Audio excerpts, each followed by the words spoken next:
നല്ല ഫിലിമാണ്. 2K കേസിനെ പറ്റിയ ഫിലിമാണ്. നല്ല മെസ്സേജ് ഉണ്ട്, നല്ല എൻ്റർടൈനറാണ്. ലാഗും സംഭവത്തും ഇല്ല. എല്ലാവരും തിയേറ്ററിൽ പോയി കാണുക. എല്ലാ മറ്റേ ജോണി തന്നെ അർത്ഥമുണ്ട്. നായകൻ്റെ ആക്ടിങ് വന്ന ഒരു മമ്മൂട്ടി സ്റ്റൈൽ ആക്ടിങ് ആണ്.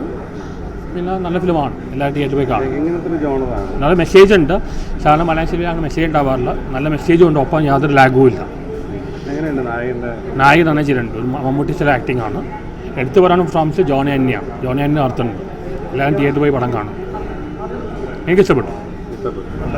ഒരു ചെറിയൊരു മെസ്സേജാണ് നമ്മുടെ നാട്ടിലേക്ക് കൊടുത്തിരിക്കുന്ന അങ്ങനെയുള്ള ഒരു പിക്ചറാണ്. എല്ലാവരും കാണേണ്ട സിനിമയാണ്. ഫാമിലി മൂവിയാണ്. തന്നെ കാണാൻ വരാം. അങ്ങനെ തലശ്ശേരിയിൽ നിന്ന് വന്നത് ഇത് കാണാനായിട്ട്. എന്തായാലും നല്ല എക്സ്പീരിയൻസ്. ജോണി ആൻ്റണി ചേട്ടൻ്റെ കോമഡിയൊക്കെ അടിപൊളി കോമഡിയും പുള്ളിയുടെ അഭിനയവും എല്ലാം അടിപൊളി സൂപ്പറായിട്ട്. Feel good movie. രാഷ്ട്രീയം കടന്നൊരു സിനിമ. അതേപോലെ നമ്മുടെ നാട്ടിലിപ്പോൾ നാട് കിടക്കുന്ന പറഞ്ഞ പോലെ ഇനി ചെറുപ്പക്കാരുണ്ടല്ലോ, ഞങ്ങളെപ്പോലെ കളവന്മാരുണ്ടാവും.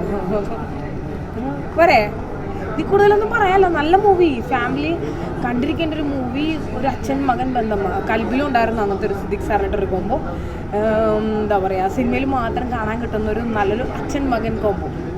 ഞാൻ റിയൽ ലൈഫിൽ കണ്ടിട്ടില്ല, പക്ഷേ സിനിമയിൽ എന്താണെന്നറിയില്ല, സിനിമയിൽ മാത്രം ഇങ്ങനത്തെ ഒരു അച്ഛൻ മകനെ കിട്ടുന്ന മകൻ. നല്ല മൂവിയാണ്, എന്തായാലും കൊള്ളാം. ഫീൽ ഗുഡ് മൂവിയാണ്. വന്ന് കാണുക. തിയേറ്റർ എക്സ്പീരിയൻസ് ആണ് കൂടുതലും. വീട്ടിലിരുന്ന് ഫാമിലി ആയിട്ടിരുന്ന് കട്ടഞ്ഞതിനെ കുറിച്ച് കാണാം, എന്നാലും തിയേറ്ററിൽ വന്നിരുന്ന് കാണാം. കാരണം നമ്മൾ കണ്ടിരിക്കേണ്ട ഒരു മൂവിയാണ്. എങ്ങനെയെങ്കിലും മുഖ്യൻ്റെടുത്തേക്ക് ഈ സിനിമ നിർത്തട്ടെ. ഞാൻ ടെക്നിക്കൽ ക്രൂ ആണ്. നല്ല സിനിമയാണ്, നല്ലൊരു മെസ്സേജൊക്കെ ഉണ്ട് സിനിമയിൽ. കണ്ടിരിക്കേണ്ടത് യൂത്തിനെ കുറിച്ച് അഡ്രസ്സ് ചെയ്യുന്നുണ്ട്. നമ്മുടെ യൂത്തിനെ അഡ്രസ്സ് ചെയ്യുന്നൊരു പടമാണ്.